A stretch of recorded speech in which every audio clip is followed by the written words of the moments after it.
Kalaupun kita sudah tinggi menjulang tapi tidak bisa memberikan manfaat, maka kita kalah sama pohon kelapa. Malu kita. Tingginya kalah tinggi, andap asornya kalah andap sama pohon kelapa.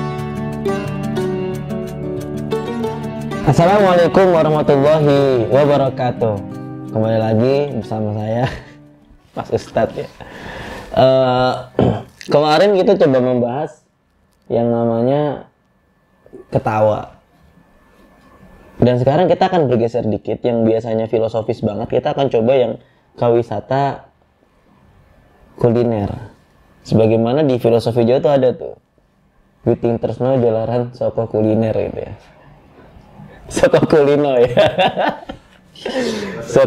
Soko kulino. Dan sebetulnya gini, ini yang diambil hanya satu ya, itu getuk. Getuk itu teman-teman mungkin tahu semuanya. Getuk ada getuk lindri, ada getuk yang tidak lindri gitu ya. Ada getuk yang emang coba dicocol aja gitu dengan kelapa sama gula. Itu hanya getuk yang akan kita bahas dan nanti akan coba saya jabarkan. Dan fakta uniknya itu adalah teman-teman semuanya bolo konco. Tiap makanan tuh ada filosofinya, itu yang unik. Gimana ini? Maksudnya dulu pas bikin makanan tuh emang sambil berpikir, tidak cuma mikir resep doang atau gimana gitu. Kadang jadi pertanyaan juga, kok bisa event tertentu ntar nasinya gimana, event tertentu nanti lauknya apa gitu. Jadi ada filosofinya, ada mikirnya dulu. Ini saya pikir dulu lapar masih sempat mikir kali atau gimana ya. Tapi ini akan coba kita bahas yang sisi getuk ya, filosofi getuk. Dan ini bisa menjadi way of life kita juga ya. Berpikir dari getuk saja bisa menjadikan kita punya koridor kehidupan gitu, punya arahan jalan hidup gitu kan, turukul hayah gitu, tarikul hayah gitu. Pertama, saya akan coba menjelaskan perkenalan nih, identitasnya getuk. Ya, getuk itu menyebar di mana-mana, bukan hanya di Jawa saja. Ya kalau secara keseluruhan ya Jakarta termasuk Jawa. Maksud saya bukan hanya di Jawa Tengah atau di Jawa Timur saja, tetapi di Jakarta, di Bekasi itu juga banyak sekali penjual kue-kue basah, dan salah satu yang dijual itu ada getuk gitu. Jadi sudah menasional dia, bahkan mungkin sudah sampai internasional gitu. Ternyata setelah saya baca-baca, dia berasal dari Magelang, ya, lalu menyebar ke Solo, Yogyakarta, dan Jawa Timur. Nah, awal adanya getuk, ya, awal adanya getuk itu ketika masa penjajahan Jepang. Nah, masa penjajahan Jepang, ya, makanan pokok kita kan beras. Berasnya sulit didapatkan secara menyeluruh. Akhirnya diambil alternatif dari singkong. Dan nama getuk itu karena dibikinnya suaranya tuk tuk tuk ditumbuk. Jadi namanya getuk. Dan nggak cuma itu. Selain diambil karena nama suara yang ditumbuk tuk tuk tuk tadi, suaranya itu, getuk juga jadi semacam singkatan digeget karo mantuk. Digeget itu apa ya? Dinikmati, dienak-enakin karo mantuk. Mantuk itu jadi gini loh. Kayak Anda kalau misalkan nggak paham sesuatu tapi mencoba paham gitu. Mantuk-mantuk doang, padahal nggak paham gitu. Nah, digeget karena mantuk itu maksudnya makan sambil menikmati. Anggaplah misalkan kita makan bebek gitu ya. Nah, itu mantuk-mantuk begitu. Ada gini-gini juga. Nah, itu mantuk. Nah, ternyata ada yang rada filosofis nih, ada yang sangat bernuansa religius sekali filosofi getuknya itu. Ada yang menyebut dengan dang age-age kepethuk. Kok bisa ya sampai sini gitu. Biar segera terkabul dengan makan getuk. Jadi kepethuk itu maksudnya kepethuk bejonya gitu, kepethuk nikmatnya, kepethuk macam-macam. Mungkin saya berpikir ketika membacanya itu, oh mungkin karena saat itu susah nasi, otomatis susah kehidupan juga mungkin ya. Akhirnya dang age-age kepethuk itu ya Allah cepet enak hidupnya gitu. Mungkin seperti itu. Tetapi yang perlu digarisbawahi teman-teman semuanya, itu menunjukkan bahwasanya sisi kepasrahan, ketawakalan dari orang-orang Jawa itu luar biasa. Dia punya satu ikatan emosional, ikatan spiritual yang terus terajut dalam batinnya. Selanjutnya, kalau bicara tentang filosofi getuk, getuk itu melambangkan kesederhanaan, teman-teman. Kenapa? Kesederhanaan itu diwakili oleh singkong. Singkong yang menjadi bahan utama getuk itu. Kenapa? Singkong bisa tumbuh di mana saja. Selain itu, ya, nggak cuma sederhana, nggak cuma melambangkan singkong bisa tumbuh di mana saja, tetapi juga melambangkan kerendah hatian. Berbeda dengan kita yang punya sedikit apa-apa pengen flexing gitu. Tetapi kalau misalkan singkong ini, dia tidak ingin menunjukkan buahnya. Dia nggak mau memperlihatkan buahnya, emang namanya tanaman umbi-umbian di bawah ya. Dari akar. Sebenarnya itu memang kodratnya ya, tapi kita mikirnya tuh bisa kehusnuzon kepada hal-hal yang demikian gitu. Itu serupa dengan ayat-ayat Al-Quran yang ya terkadang secara konteks turunnya mungkin ayatnya berbicara tentang apa, tetapi lafadznya itu bisa kita ambil ibroh dengan hal yang lain. Nah itu ada kaidahnya juga tuh, ibroh bi'umul lafzi la bi khusus sabab. Nah, ya kalau secara kekhususannya memang singkong itu khusus tanaman akar gitu, umbi-umbian. Tetapi ternyata bisa dimaknai, oh ternyata dia tidak menunjukkan buahnya. Tapi kan juga tidak menyebutkan tuh, temannya kan kelapa nih. Kelapa kan pohonnya tinggi, buahnya di luar. Apa kita bilang kelapa adalah pohon yang sombong? Kan enggak juga gitu. Enggak juga seperti itu gitu. Tapi selalu berusaha melihat sisi positif. Nah itulah karakteristik orang yang hatinya diliputi cinta tuh begitu tuh.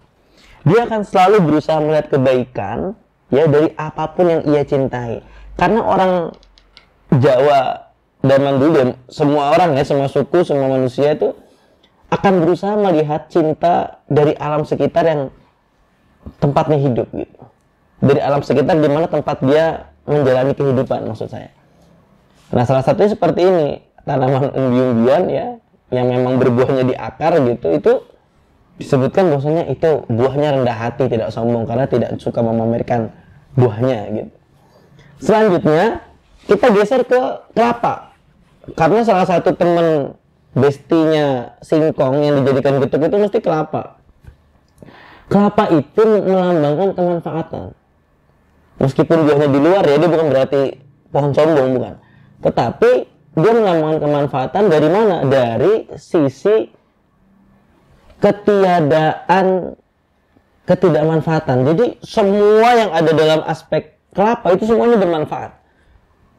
Daun pohon kelapa bisa jadi anyaman, bisa jadi sapu lidi. Ya, batang pohon kelapa itu bisa jadi furniture. Buah kelapanya mulai dari batok sampai isi semuanya mengandung manfaat. Batoknya bisa jadi arang, serabut itu ya. Apalagi kelapanya kalau misalkan muda bisa jadi es degan.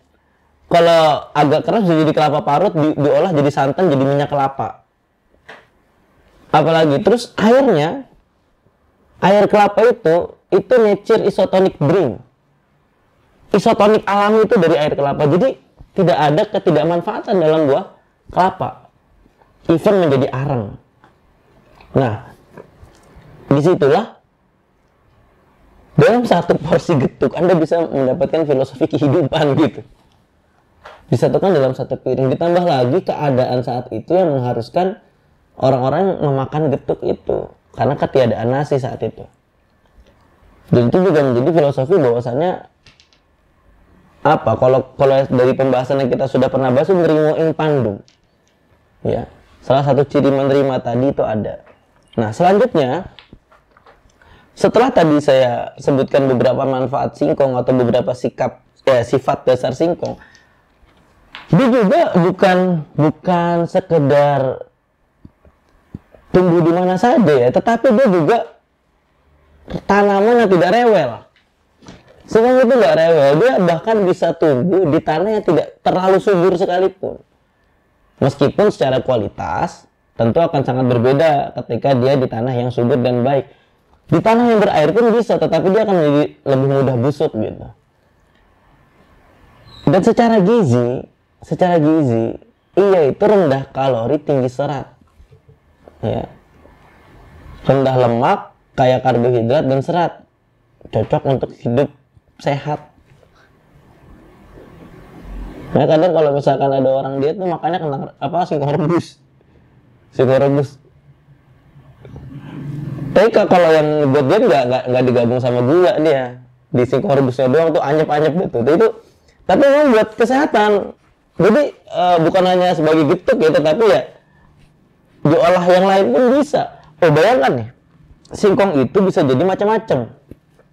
Keripik bisa, busuk dikit jadi tape, tiwul, ya bisa jadi tepung tapioka. Jadi definisi murah meriah penuh manfaat itu ya singkong. Apalagi tuh ya lagunya, ada lagu tuh aku suka singkong, kau suka keju. Nah, itu kayak gitu, itu ada lagunya tuh. Nah, jadi salah satu way of life dari singkong, hidup seperti singkong ya. Kalau orang-orang mungkin pengennya hidup seperti Larry gitu ya, keren, bisa berselancar. Tapi kayaknya hidup sebagai singkong juga not bad lah, nggak terlalu buruk. Karena apa? Karena kamu tangguh, bisa tumbuh dimanapun, dan kamu tidak rewel gitu. Tidak butuh perawatan yang intens. Gak kayak anturium ya, anturium indah, cantik, mahal, tapi rewel gitu. Dirawatnya rada susah. Dan kelapa, ya, kelapa itu disebut sebagai pohon kehidupan. Selain buahnya banyak mengandung manfaat, ya ada lemak sehat, kalium, magnesium, fosfor, dan serat. Ya, dia juga mengandung filosofi luarnya keras, dalamnya lembut. Ya, artinya apa? Artinya kita nggak boleh sok-sok kerang dari luar doang gitu, terus atau nggak boleh kerangnya doang tapi hatinya nggak lembut. Ini kalau dalam bercandaan anak-anak sekarang itu badan keker, hati Hello Kitty, mungkin begitu ya. Sehingga mesti ada keselarasan antara, dalam hidup kita mesti ada keselarasan. Sebagaimana dalam Al-Quran menyampaikan ketika menggambarkan karakteristik Nabi, walau kunta faddan ghalidhal qalbi lanfaddu min hawlik fa'fu anhum wastaghfir lahum. Nabi itu digambarkan pemaaf, dan bahkan Quran memberikan penjelasan walau kunta faddan ghalidhal qalbi lanfaddu min hawlik. Kalau kita berhati keras, maka niscaya tidak akan ada orang di sekitar kita. Tidak ada orang yang mau berada di sekeliling kita kalau kita berhati keras. Fisik harus kuat, tapi cuman hatinya jangan keras, hatinya harus lembut. Sebagaimana kelapa tadi, luarnya boleh keras, dalamnya lembut. Nah, kalau dalam Jawa juga ada istilah leuwih dhuwur kudu leuwih andap asor. Ya. Dia tinggi menjulang, tetapi andap asornya kelapa itu kemanfaatannya banyak. Kalaupun kita sudah tinggi menjulang tapi tidak bisa memberikan manfaat, maka kita kalah sama pohon kelapa. Malu kita. Tingginya kalah tinggi, andap asornya kalah andap sama pohon kelapa. Nah, itu di antara way of life yang ditawarkan oleh getuk dan komposisinya itu. Saya sebenarnya juga nggak expect ya, ternyata makanan itu ada filosofinya sejauh ini. Saya sih berharap ada yang nulis tentang filosofi mie goreng gitu. Karena itu makanan favorit anak zaman sekarang.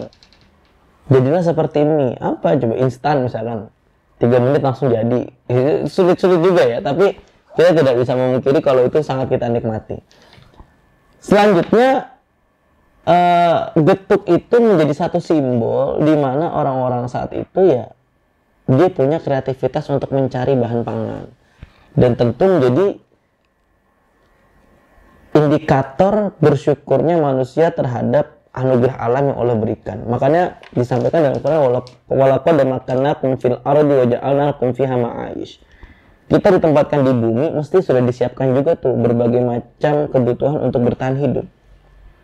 Ya salah satunya singkong ini diolah dengan berbagai macam.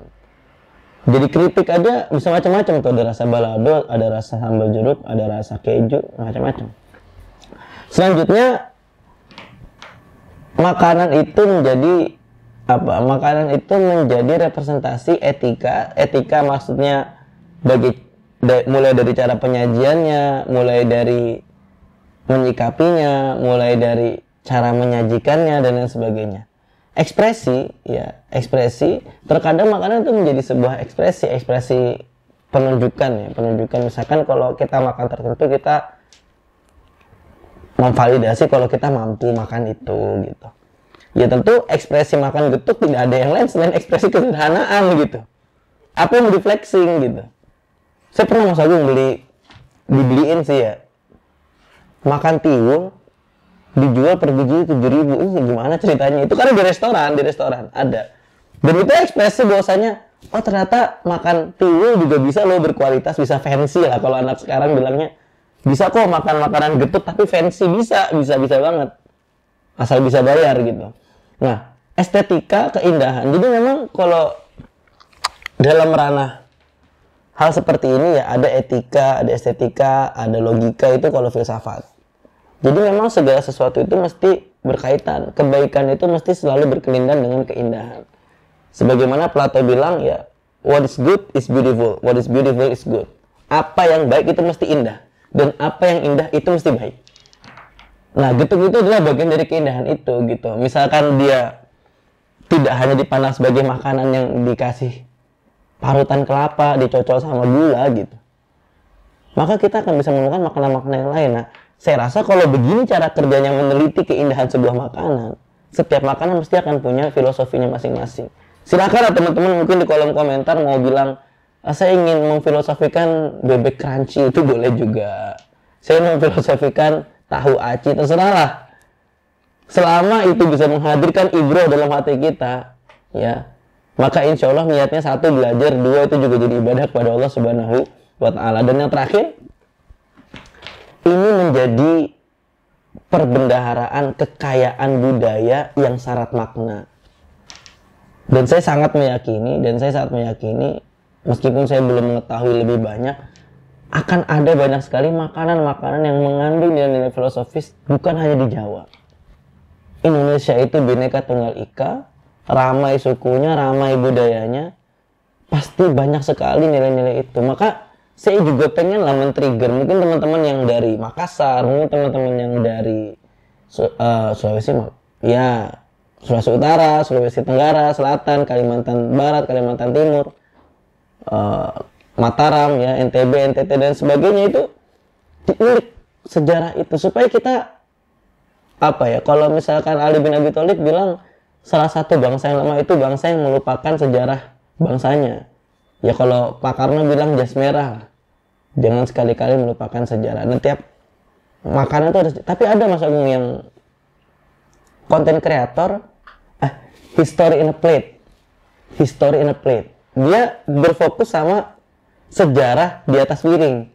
Dia menceritakan tentang sejarah sarden dan lain sebagainya, itu saya rasa bagus juga. Nah, ternyata mengandung filosofi dan itu akan membawa kita pada perenungan yang lebih dalam. Sebab apa? Al-insanu hayawanun natik. Manusia itu hewan yang berpikir. Makanya kalau natiknya hilang jadinya hewan doang.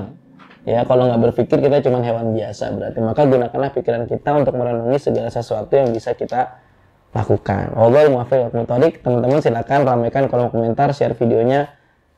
Wassalamualaikum warahmatullahi wabarakatuh.